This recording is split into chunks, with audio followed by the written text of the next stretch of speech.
So today it's our pleasure to welcome Professor Benny Howard from University of Louisville to come here to give, not come here, but to be online to give us a talk. And we, as we were just saying that you haven't heard, that Benny did his PhD at University of Groningen and also spent time at Space Telescope, so like a joint PhD program, I guess. And then he did his postdoc at several places, University of Cape Town and European Space Agency, did I hear that right? And also Leiden Observatory. And as 4 years ago, he arrived at University of Louisville and has been a professor there since then. So we it's been long due that we should have him over to talk, to give a talk. So that glad that he can do it today. He'll talk about what can the occult do for you. Okay, I'll give the stage to you, Benny. Thank you. All right, so yeah, this is my slightly cheeky title about overlapping galaxies. So what can the occult do for you? Occult in the astronomical sense, meaning stuff that is one thing that is hidden behind something else. And I've been doing this on and off with Bill Keel at the University of Alabama for, the better part of a decade and a half. So this has been a long, slow burn for us. So I'll start with my motivation, which is that if you are interested in anything astronomical, typically dust is in your way, or it is plays some kind of role in what you're looking at in any case. So it's really important for astrochemistry. It does the grain composition that matters. It tells you about turbulence. It follows the turbulence in spiral disks. It definitely will affect your distance indicators or the spectral energy distribution of any extragalactic object that you're looking at. There's a link to star formation. It both helps with star formation and it hides star formation. There's an interface between the interstellar matter and the intergalactic matter. So there are many topics that you can either study through or are hindered by dust in galaxies. So dust is pretty much everywhere, but my main motivation is essentially I want to study galaxies. So this is within galaxies themselves, galaxy populations, and distance measurements. Those are the three things that I'm going to focus on. So I'm mostly going to look at dust in galaxies, extragalactic, so outside our own Milky Way. We've been aware that those disky nebulae might not be completely transparent for a long time. This is the first graph that I can remember seeing, which was that the luminosity depends on the axis ratio, or basically the inclination of the disk. And Holmberg pointed that out in 1947.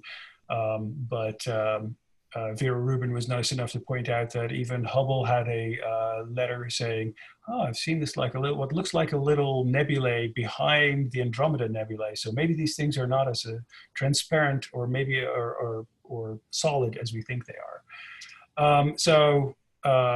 We've been thinking about this problem for a very long time. And so what I want to do, the ultimate goal for this project, and I'm perfectly expecting this to last another decade or so, is that I want to give a dust forecast. So I want to give extragalactic astronomers, if you are interested in any particular part of a galaxy, what are your chances of having a certain amount of extinction? How does that depend on wavelength? So essentially, these are two priors. You can give a prior function to what the column density there is, or what the extinction value there is, and I want to be able to say how that depends on wavelength.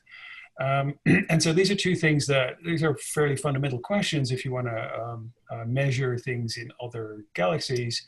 And I'll use something that's called the overlapping or occulting galaxy technique.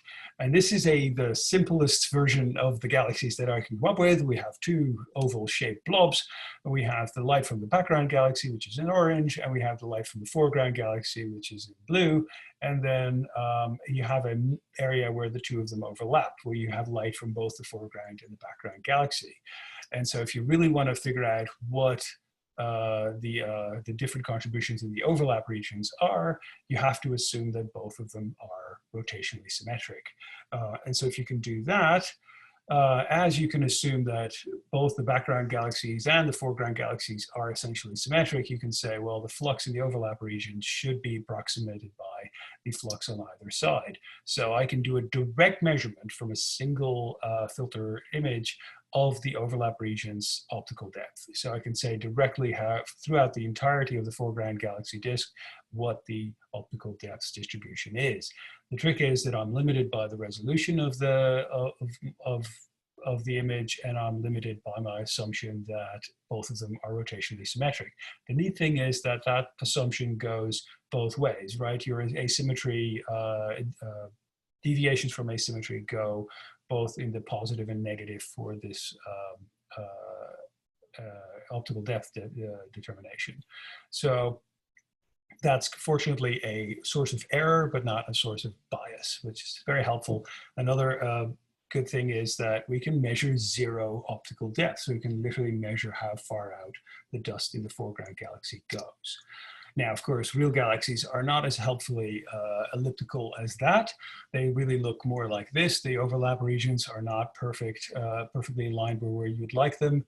And so we started with just a very few, Bill started with this technique 2 decades ago, and he found a few of them, and most of those were essentially what his friends told him they found on photographic plates. And so we went from a dearth of known pairs to a wealth of them. And up until 2009, we mostly were analyzing individual pairs, as good a data as we could get on individual pairs. And of course, this is my favorite because it's one that was accidentally found. So accidental discovery was how we found these overlap pairs for the longest time. And this was found in an HST image. And I like this image for many reasons, but one of them is that all the stars that you see in here are not stars in our Milky Way, they're stars in NGC 253. So this was an HST program that was looking at NGC 253, and as a background source, we found these two overlapping pairs. There's these two overlapping galaxies. And so the foreground galaxy, as you can see here, is much smaller. It's not just an optical trick. It's a much lower mass than the background galaxy, and the background galaxy is acting as a light table to highlight where the dust is in that foreground galaxy. And so you can measure how much there is, how far out it goes, and you can just look at the other side of that galaxy, and your eye would not have picked up or even pointed out that there was dusty ISM in this galaxy if that background galaxy hadn't been there. So dwarf galaxies have this like extended ISM with dust in it. It does go all the way out to as far as you can typically see them. So how do I do this? How do I find overlapping galaxies other than people nice enough to tell me? Well, as it turns out, overlapping galaxies are interlopers. They typically tend to get flagged and thrown away because they're interlopers in strong galaxy-galaxy lensing surveys. They are interlopers in group catalogs if you're trying to figure out if galaxies occur in groups or not, and they are flagged redshifts in redshift surveys. So essentially, I am the Muppet that lives in the trash can that needs to go through and find all the flagged data and the things that don't fit the normal categories, and then find overlapping pairs. So for example, if you have two galaxies on top of each other and you're trying to find an automated redshift solution, the passive spectrum of the elliptical galaxy, for example, gives a different redshift solution than an emission line template. And if you get a good discrepancy of those two, you find either a strong lens where the passive spectrum is nearby and the emission lines come from higher redshift, which is then the source in the lensed galaxy. But if you flip those two around, you essentially have a potentially useful occulter. An elliptical galaxy is a wonderful light table because it's nice and smooth. And then the foreground galaxy can be a star-forming galaxy where we can go and study the ISM. And so I did find a bunch of these in these two papers where with moderate success in the SDSS and the gamma surveys. So that does work. And so you can ask the people that were looking for strong lenses for their, well, trash, basically. And so, but it's much better way if you're looking for something strange, if you're looking for something weird, is to ask the people from the Galaxy Zoo. So there's a long cast of people here. Bill Keel was on there, and this wasn't originally a question in the Galaxy Zoo. It essentially was Bill posting on their message board saying, well, if anybody actually comes across an overlapping pair, I'd love to see them.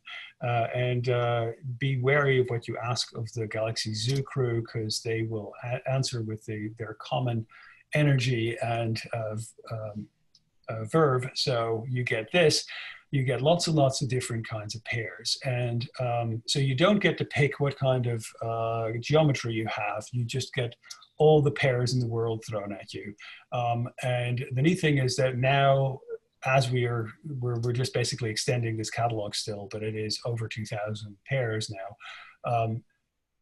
We can start subdividing based on geometry, based on foreground galaxy, based on stellar mass, based on proximity, that kind of thing. So really we have more than, so we went from a dearth of these things where we've analyzed all the data that we could possibly get on them to too many to analyze quickly.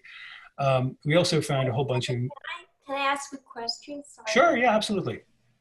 Do they find any of those galaxy pairs are actually real galaxy pairs? I mean, they are like physically like merging. Yeah, so you can totally see down here in the middle, two ones that are looking like they're in the middle of forming a tidal dwarf of some kind. There are absolutely many mergers in this, and that is one of the trickier parts. We need to go figure out which one of these is in front and which one is in the back. And unfortunately with SDSS, you typically only get one spectrum. So the way the fiber positions are chosen, if you have equally bright, so dead center are two galaxies that are equally bright, even with that, we would only get one redshift because the other one would have been rejected as too close for the fibers. So the issue with SCSS isn't, or the Galaxy Zoo ones, isn't that we don't know where the pairs are, we don't know how good they are. So part of my job has been to go out, get a long slit spectra and make sure that I hit both nuclei and see which one of the two are, if they're neatly separated in redshift. That kind of brings me to the next thing. Like, so redshift completeness is really your friend here. And the fact that SCSS had to sweep the entire sky meant that their redshift completeness wasn't terribly good, especially if things got close. And so Gamma really set out to fix that, but for a much smaller volume. So in groups in Gamma, you can have these close pairs that are separate, both in separation and in redshift are close. So if you're interested in those, that's great. But I'm interested in the ones that are separated on the sky close together, but actually in redshift space are well separated. This is in a recurring problem, making sure that we're not looking at currently interacting pairs. The main reason for that is that the first things that tidal forces do is move all your ISM around. And so if you want to have representative galaxies, you can't have interactions in there, or at least you should know which ones were the interacting pairs. So how do you find these occulting pairs? So you can visually identify them, you can spectroscopically identify them, or you can use a highly complete spectroscopic catalog. And then you also get slightly different geometries, right? So visually identified, they have to be overlapping, otherwise they usually don't get put in that catalog. Spectroscopically identified means that a blended spectra, that means they have to overlap for enough to have a good signal to noise in the fiber. And then the spectroscopic catalog pairs, they have to be separated enough to be get separate fibers. And so you get slightly different geometries. So we've been kind of following this stuff up. And I will point out that the visual identified pairs are still the winners at the moment with 2000, and we've been separating out every kind of geometry ever since. But it's interesting to see that spectroscopically, you typically identify, 0.05% of your survey as overlapping galaxy pairs. So typically people don't worry about that. But if you start looking at DES, for example, or the Foremost surveys, or anything else where you start following up, I don't know, with loss of spectroscopy, all the LSST galaxies that you can see, if 0.05% of your survey is essentially a blended pair of galaxies, that's still going to be thousands of objects once you are once you're in the millions of galaxies game. So it was kind of interesting to see that 0.05% is this that figure held pretty well from SCSS to gamma, and we've been finding something very similar for the lenses. So looking for strong lenses, my undergrad, Sean Knabel, just finished his paper and it's on the Astro PH now. He did the flip side. He was looking for lenses in gamma. And yeah, a similar Venn diagram, but found that lots of spectroscopy pairs get missed. So the number of lenses on the sky were actually much higher than we think they are. All right, so we can do two things, right? I was going to have the occult do something for you. And that was, I need to find what the probability is of the amount of extinction that you can find, and I need to see how that depends on wavelength. So with imaging, I can get just column densities. And if I do want to see how that depends on wavelength, I either have to get multi-band imaging or I need to get an eye view. And I've done both. But first, I want to really shoehorn this acronym in here because I'm still very proud of it. So the whole project is roughly called the Starlight Absorption and Reddening through a Survey of Multiple Occulting Galaxies, also known as Star Smog. And that's a SNAP program with HST. We had a little over 50 targets observed. And anybody who's interested in writing proposals, sure, dust affects everything, but really what I did was said, okay, I have one kind of selection from the gamma survey, and I'm going to use it as a supernova prior. So that's how I sold it. And so we have lots of HST pictures now of some of these SCSS identified overlapping pairs. And the thing is that because we had so many different kind of geometries, we tried every different kind of geometry. We also had to, we deselected anything that was close by in redshifts. But we still get a very wide variety of geometries and yeah, foreground galaxies. So we've been analyzing this now. I'm hoping to attract a student on this. As you can see, some of them are quite close together, means that we can measure overlap in the dust columns pretty well. You can already identify dark structures, and some of them it gets a little harder. This is one of my favorites because it is. It was selected because of the top right being a background galaxy. You don't see anything. The foreground edge-on galaxy doesn't seem to have much of a dark structure, but the little satellite galaxy, we can sort of see the low mass galaxy actually has a very clear darkened structure sitting around it. So that's one of them that we're going to study. And you can use your cursor to point at things. So. Okay. So, well, I don't have my cursor, so that's easy. Do I have my cursor? Nope. I'm sharing the screen. So, so here is VV191, which is by far the best one that we got out of this. So you can see the elliptical galaxy at top right and the disk galaxy in the front. It's perfectly face on, which helps with seeing detail.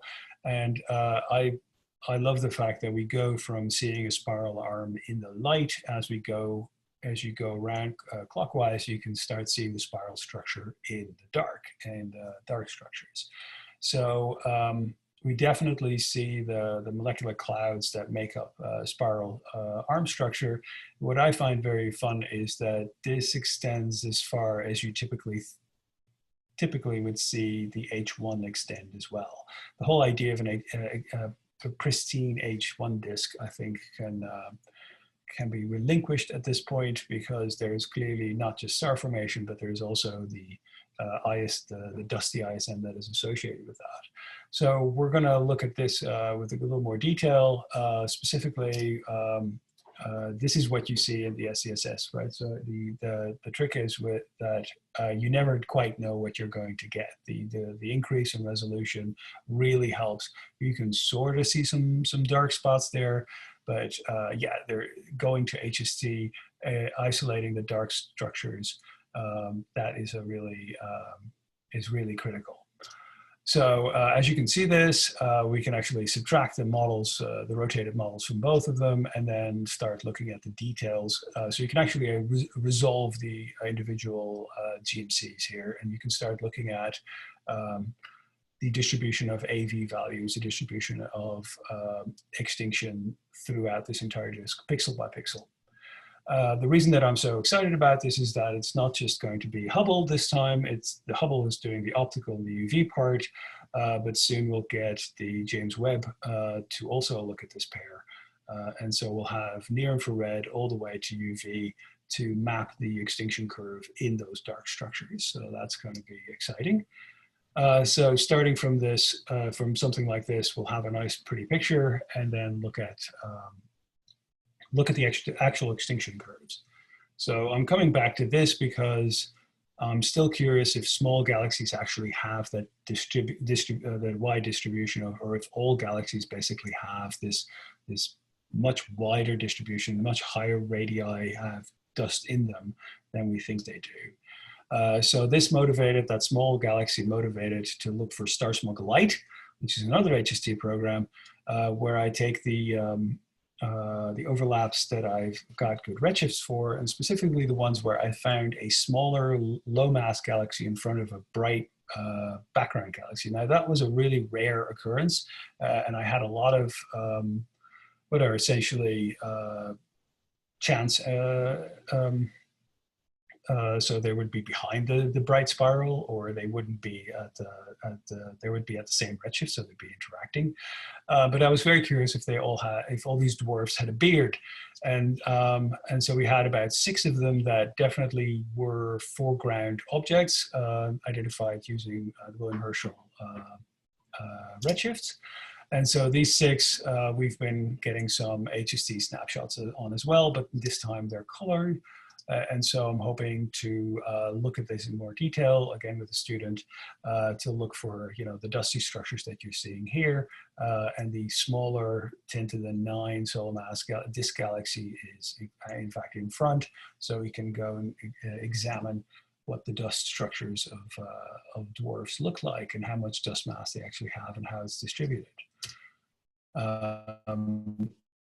And so that's an ongoing thing. I think this was the one where the elliptical is in fact in front. So we went for spirals as the background because we wanted something that was bright in the UV, so we can actually see what the attenuation curve was.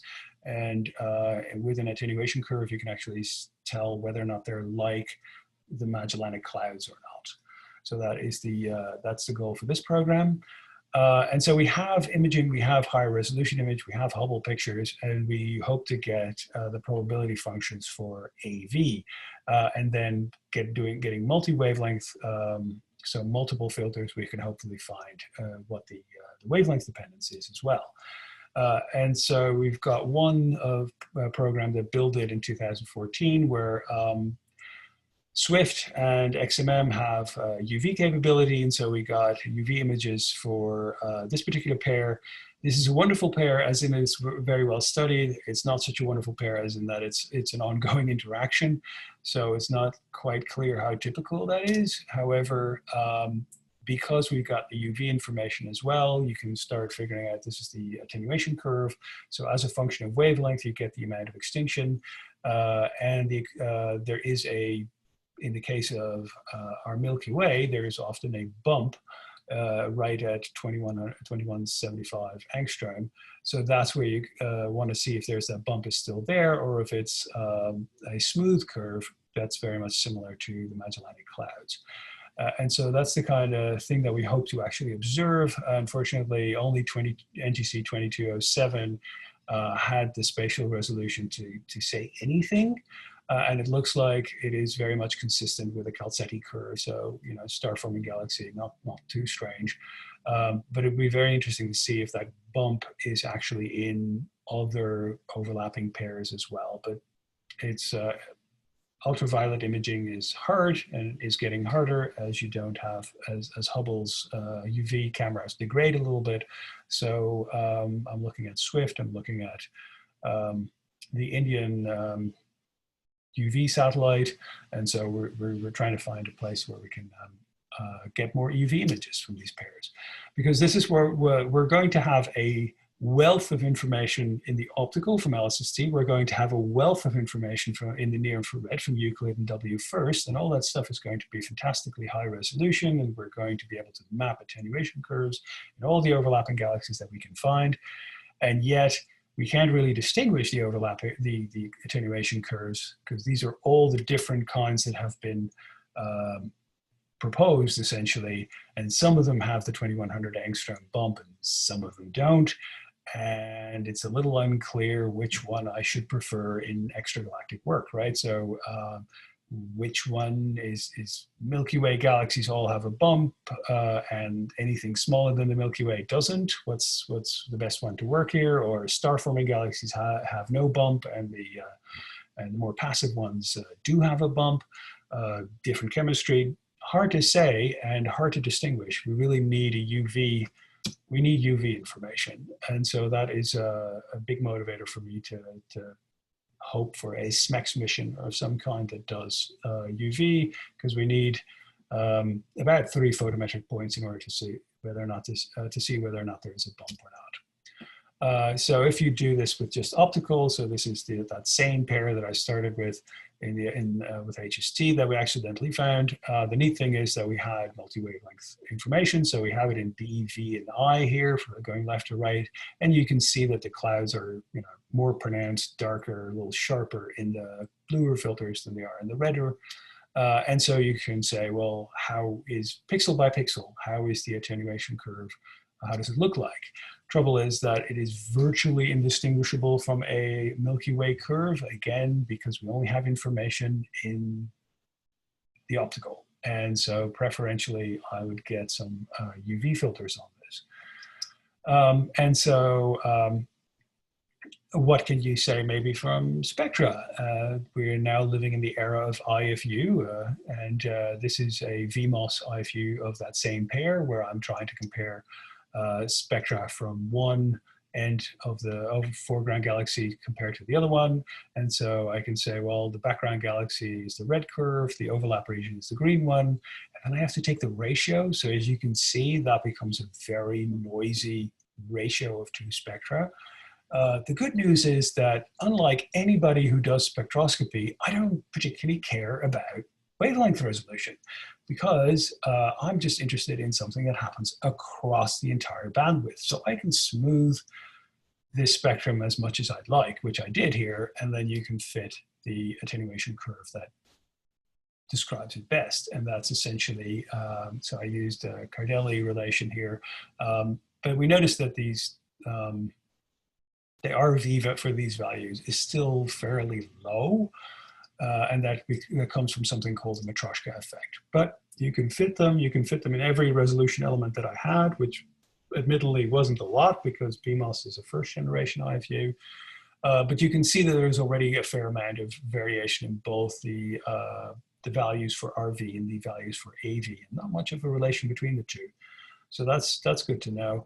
Of course, we're living in the age of IFUs. So this is another IFU observation. This was of a interacting pair.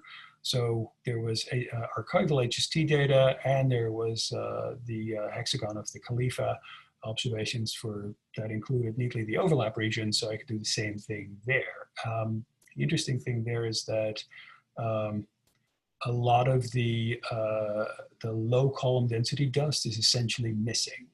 So it's a known interaction, and the first thing we see is that all the low column density values are gone. But other than that, we have a decent map of the AV values as well, and it does agree with the HST, slightly older, but with the HST mapping as well. So the red lined areas we noticed that are essentially cleared out of dust mostly, and so the transmission goes all over the place. Lots of structure, but the lack of low AV values was noticeable. So yeah, we got that information just fairly quickly because Khalifa has a wonderful survey. But the thing that we're noticing is that these low values of RV can be explained if you're essentially looking at the Matryoshka effect. And a Matryoshka effect means that it's kind of like the screens in a mosque, where if you look out at the sky, the color of the sky is exactly the same, but as it turns out, you're not getting as much light through the window because part of it's blocked.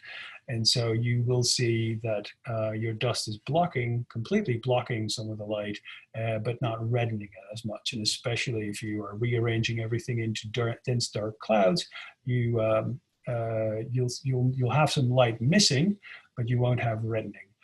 So resolution is very critical. As soon as you start sampling below 100 parsec, sort of the attenuation curves return. But if you smooth over a larger area, so for instance with SDSS imaging, you smooth over a kiloparsec or more, you won't get much reddening. You will see some reddening, that's the diffuse part, but you'll miss all the dark structure effects. I think of it as this is a processed image. This is like unsharp masked, and so you can suddenly see all the detail in the clouds. Your eyes would see it as a gray sky, and yet you have completely different transmission through the clouds depending on exactly where you're looking. So, okay, I can measure the AV distribution of AV values. I can measure how it depends on wavelength. What are you going to use this for? So here's two applications. First is the spectral energy distribution modeling of galaxies, and the second one is supernova distances. So the first one is if you are measuring the light from a galaxy, going from the ultraviolet all the way to the Herschel submillimeter and far infrared, you get a plot like this. This is how much flux I get from this particular galaxy, NGC 4244. The first 2 points are the ultraviolet from Galax, and then there's a whole series of optical bands, and then you go into the 2MASS, and then off to Spitzer.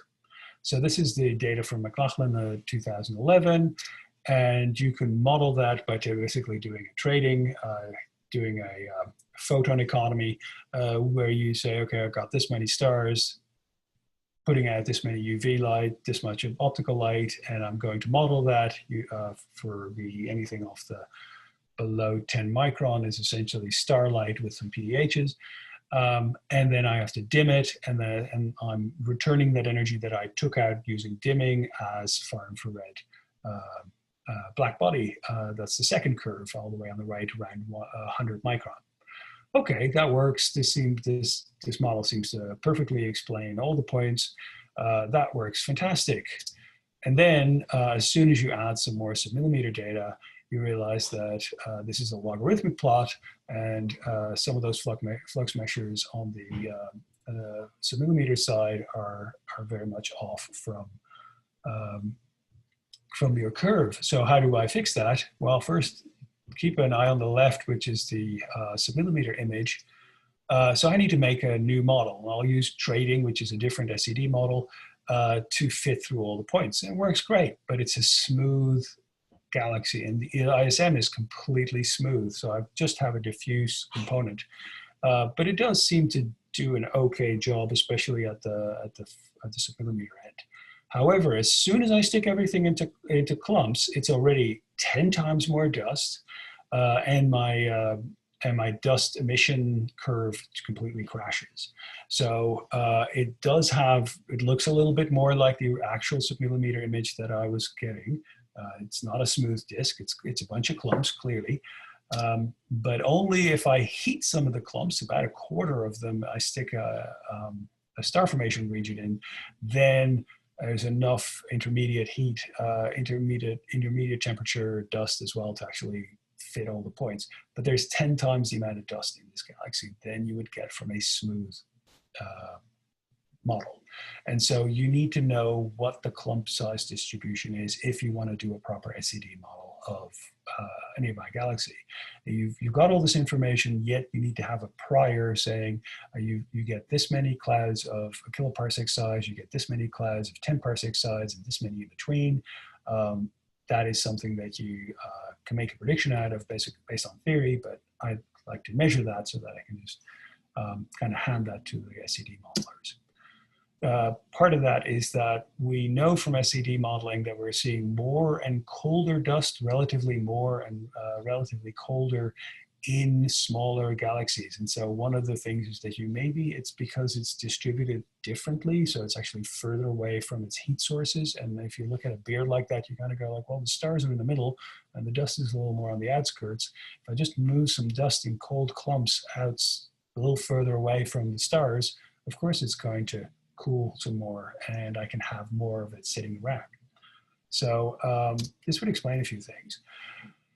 Okay, so that's one way I could use my PAV distribution. The other one I can do is use it for distance scales. And so if I have a supernova, you get a light curve, you have a prior for the intrinsic color of supernova, you have a prior for the intrinsic brightness of supernova, and you have a prior for how much extinction there is by the host galaxy. And then you use some kind of probability fit and you get a distance modulus. I don't particularly too fussed about like the probability fit or the intrinsic color of supernova. I'm just interested in that probability, that prior for the dust extinction, because you can have a flat prior saying all AV values are created equal, or you can say there's some kind of exponential. And those are the two that's have been used so far. But what I think is happening is instead of using a single kind of prior for all supernova in every kind of host galaxy, I think you should use the information. You see the host galaxy sitting next to it. You could say, okay, that's about a 10 to the 9 solar mass stellar disk, or that's a 10 to the 12 stellar disk. Like that, there's going to be a huge difference between the amount of extinction, your odds of getting higher levels of extinction, and also how far away are the two separated. I think those are two very distinct, different things that you need to put in the next generation of supernova fits. So you can either be the mass of the host galaxy can be substantially larger, and I think then the prior looks more like the blue curve, where essentially you have much higher odds of getting higher levels of extinction, or you can be the red curve, and that's more, the dashed line is what has been used for all supernova so far. And so then your prior is not skewing your view. But if you move the supernova further and further out of the host galaxy, your odds of finding really high levels of extinction go down. And so you're really placing you're skewing your fit for each individual supernova. In principle, if you want to beat everything with enough supernova, that's definitely doable. But if you're skewing yourself like this, you can skew your end result as well. And so I want to basically tailor give a way to tailor for each host galaxy using a slightly different prior.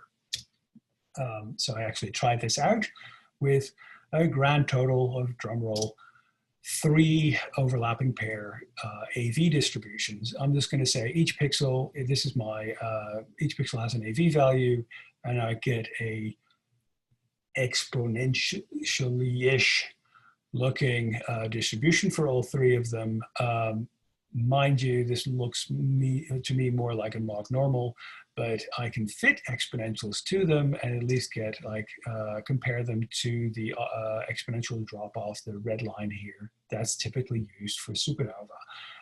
And so there's already quite a bit of difference between the ones that I'm observing and the one that's typically used for all supernova. But you can see how the reasoning happened, right? So the more massive ones contribute more and the high extinction level, and the lower mass ones basically add lots of probability on the lower extinction level. And then if I average everything out, you probably end up with something like the red curve. However, now that I can tailor this, I can say, well, if you have an exponential drop-off, you do get a change in the distance modulus. Ja 2007 neatly formulated that. So if I am on the actual drop-off, the exponential prior for dust extinction, then I get no bias. But if I'm a little on the more extended side, I actually bias. There's a positive change in the distance modulus, and if I'm actually at the lower end, there's a negative change. And you kind of wonder, it's like, well, it's a few tenths of a magnitude. Still, that's pretty much the noise in the that's the residual in the in the supernova plot. And then the last thing is inclination plays a role. We definitely found that already to happen. And so we can say, well, the exponential drop-off prior, we multiply that by sine I. And so we can say, okay, the inclination and the stellar mass of the host galaxy, which one of, we take the host galaxy for each supernova that we have, we say, what's its inclination, what's its stellar mass, and we match it as closely to one of these three overlaps. So we can mass match them, we can radius match them. The mass match actually resulted in slightly lower residuals for this particular supernova sample. So I do think that if we eventually, like all of precision astronomy wants to get to supernova that have a distance measurements that's down to 1%, then you do need to take the prior, you need to take the host galaxy's information into account as you're fitting each individual supernova. So the prior is clearly primarily mass driven and then secondary radius matched, radius driven. So we've observed a whole bunch of things so far. Dust extends out of spiral disk as far as the H1. Attenuation values are distributed as a log normal. That's the best description. Extinction is gray when averaged, but returns to kind of like a Milky Way curve when the GMCs are resolved.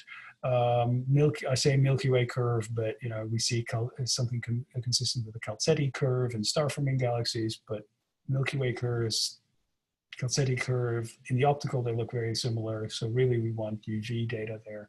And during an interaction, all the low AV diffuse dust disappears. It goes, it seems to all get swept up into dense structures, or all the low column density dust is destroyed. Either one will work. And so eventually I hope to have a probability functions for AV.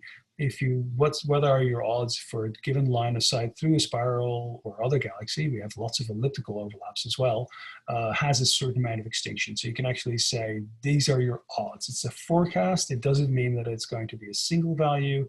It is a distribution of values with a probability attached to it. And what are the chances of a certain extinction law? So what are your odds of having a certain wavelength dependence of the dust in a given galaxy?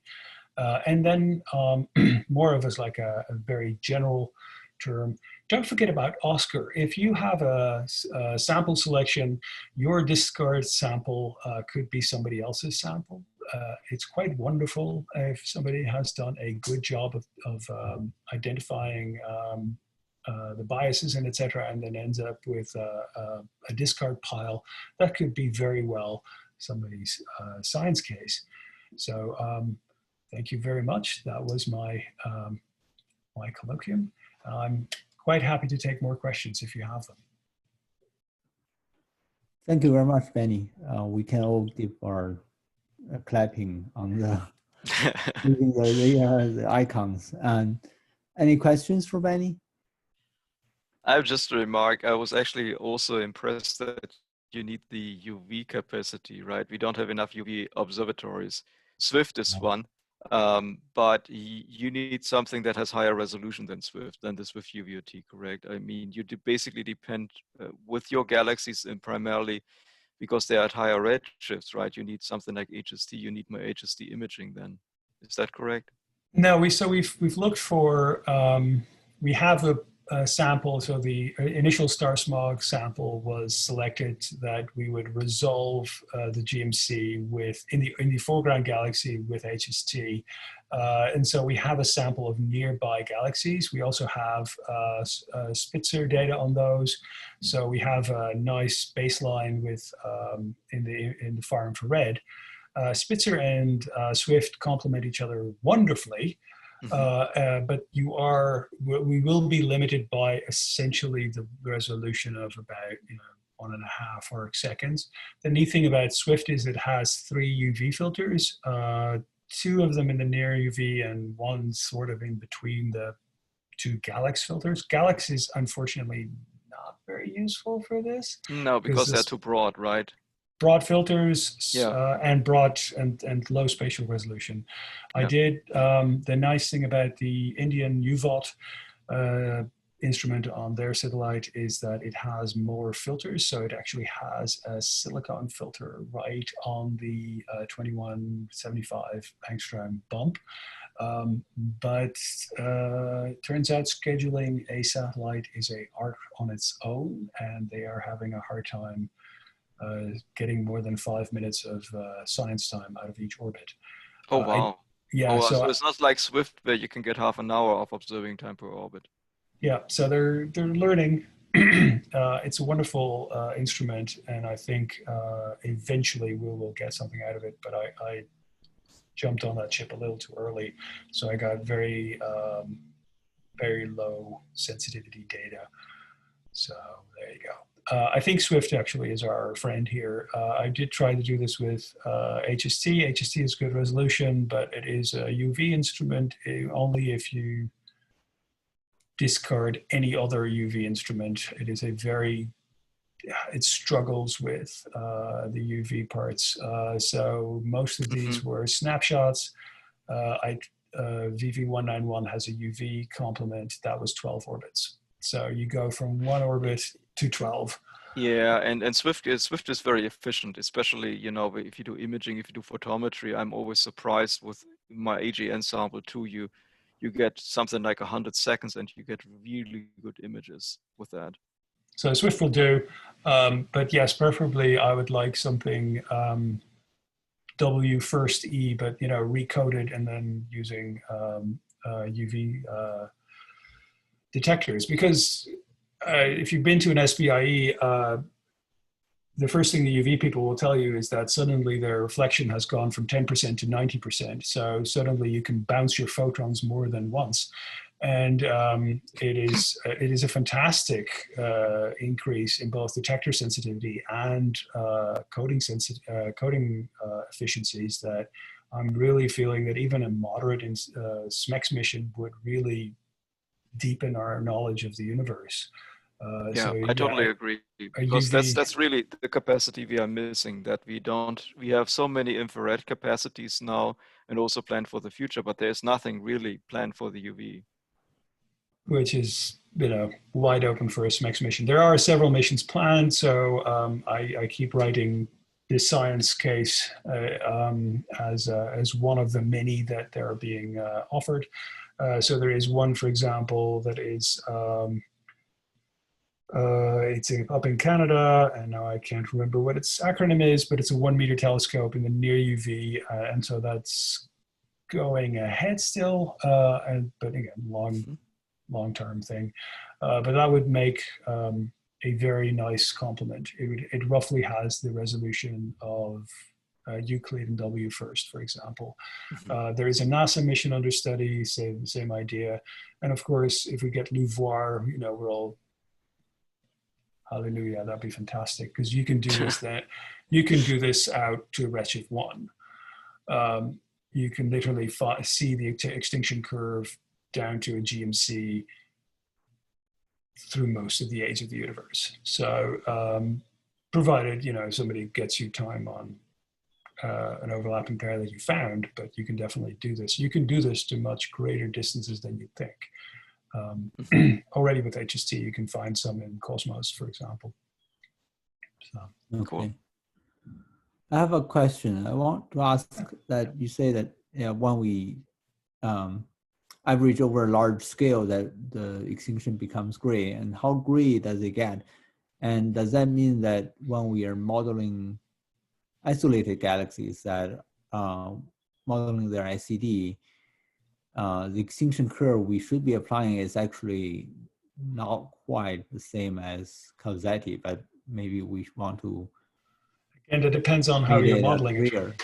If you're modeling it in cells that are smaller than a GMC, so if you we're not like you even say you integrate modeling an integrated ICD for a galaxy, what kind of extinction curve you want to use?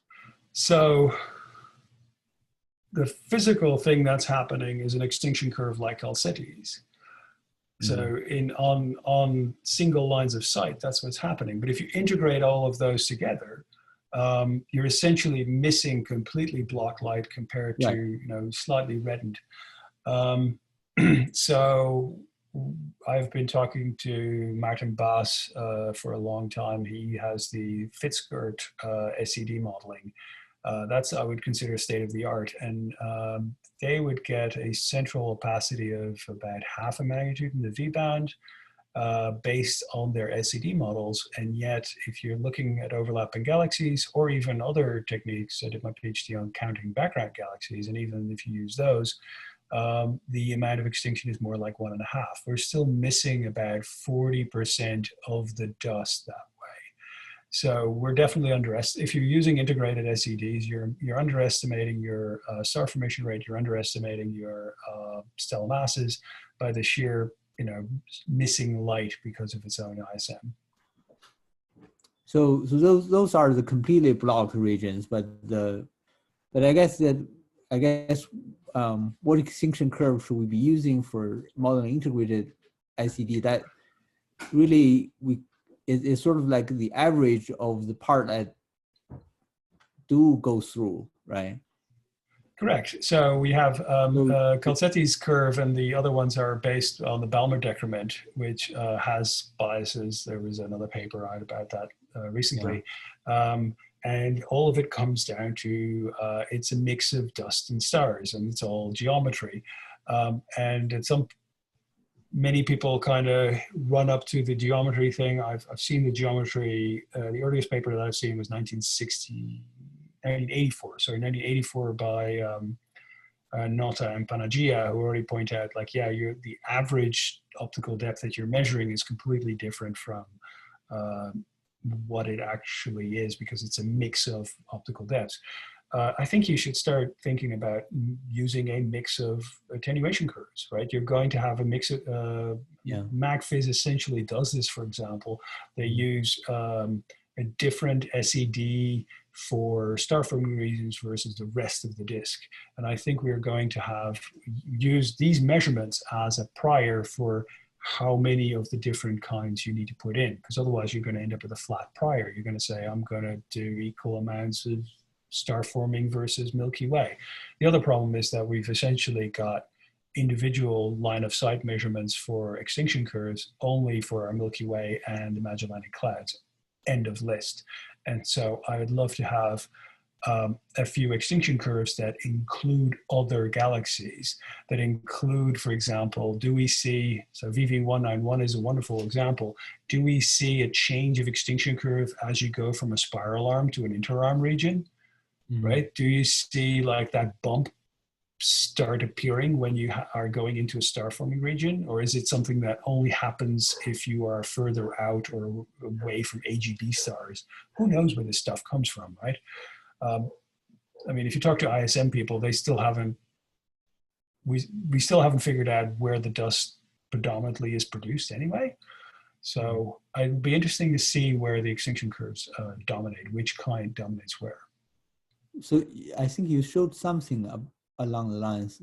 There is no correlation between AV and RV. Did you see that? Yeah, but that was, I think that is this one where I only measured in about, that's a dozen points. Okay. And the redshifts don't quite work out for these pixels to be anything less than a kiloparsec. So I did the best I could with the data I had, but you already see a change, decoupling of the AV and RV values, despite the fact that I have a lot of information on both of them, right? So I have entire spectra per pixel. I'm hoping to get some Muse data on some of these, because then you can actually start picking apart attenuation curves. Muse is nice and all, it doesn't go, I think I've heard most people say this, it isn't blue enough. It doesn't include some of the oxygen lines, and so that's one frustration. And the other one is, it's like even if you go to, sorry, I needed to go to the other way. Here, if I really want to distinguish between attenuation curves, because they essentially are degenerate everywhere in the optical and the near infrared, That optical and infrared is great because that gives me a prediction of where I need to be in the UV. And so as soon as I have these curves, I can say, well, I'm seeing, yep, curve is definitely there. It's not asymmetry. And then I can say, oh, do I see that bump or not? So you see 3 filters there. Those are the 3 filters for the UVOT instrument on the Indian satellite. But essentially, I only need a broad filter in the far UV, and I need preferably a narrow band and a broad filter in the near UV, but I can probably do this with just a broad band in the near UV. That's enough. And then you can start modeling whether or not you see the bump. You can do this with SEDs, and there's already circumstantial evidence that there is variation in the attenuation curves from within galaxy populations. Up in Illinois, Salim has produced a wonderful paper on that, and so there's already evidence that these attenuation curves changes with population. I'm interested if this changes within a galaxy itself, which I strongly suspect. And I'm curious where the bump is, right? So we see the bump in our own Milky Way. We don't see it in the Magellanic Cloud. Okay. Nice. Okay. So Are there other questions for Benny? Please do.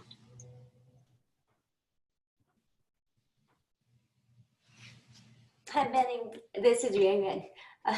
Very nice talk. And I just have one more comment that, so I feel like those galaxies are actually merging and maybe throw away from your sample, but that could be someone's treasure.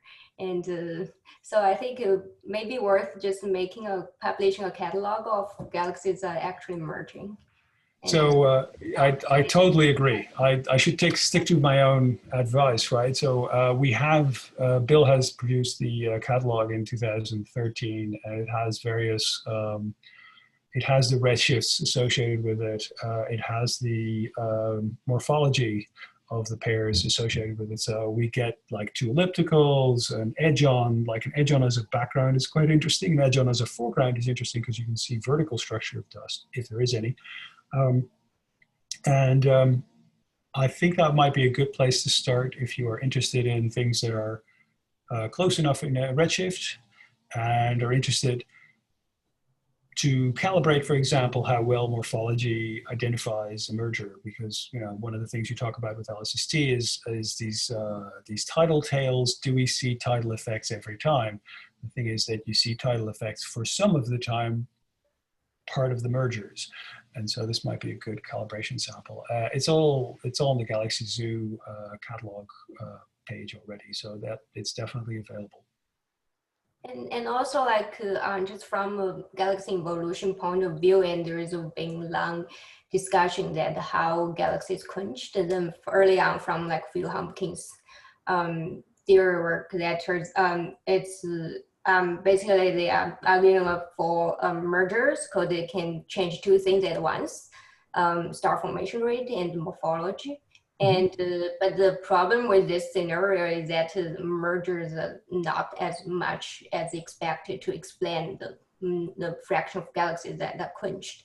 So I'm just wondering if this like a galaxy appear to be like in pair, but actually they are not physically associated, will count how much. I mean, what's the fraction compared to that are actually being merging? So I think there's a bunch of things that we can unpack from that. One of them is we'll have if you see 2 galaxies on top of each other, what's the fake merger rate that you get from them? That would be one way to start. You can also flip it around. It's like, well, if I'm looking at ellipticals, the famously red and dead ellipticals, what happened to their gas? Well, they didn't actually all use it. They just started redistributing it. And so I think harassment and like close tidal effects will occasionally trigger star formation, but I think it also has a tendency to move clouds about so that you actually quench star formation because you're moving the clouds away from where they can start colliding and where can they start get triggered for star formation. If you spread the ISM around far enough, it never quite triggers into a star formation, or not enough. So yeah, one of the things that I'd love to have a student look at was how much dust, how much molecular gas do you get in an elliptical, for example. They don't quite die, right? There's a little bit of UV coming off, and it's not all flares. So there's a few new stars once in a while, but I think part of it is that they still have a disk, they still have ISM, but it's just smeared out. So it never hits a critical density. So that's a way to get rid of it. Dust is a great way to hide things. It's the universal rug. You can just sweep anything underneath it. So, any other questions? This is wonderful. Thank you.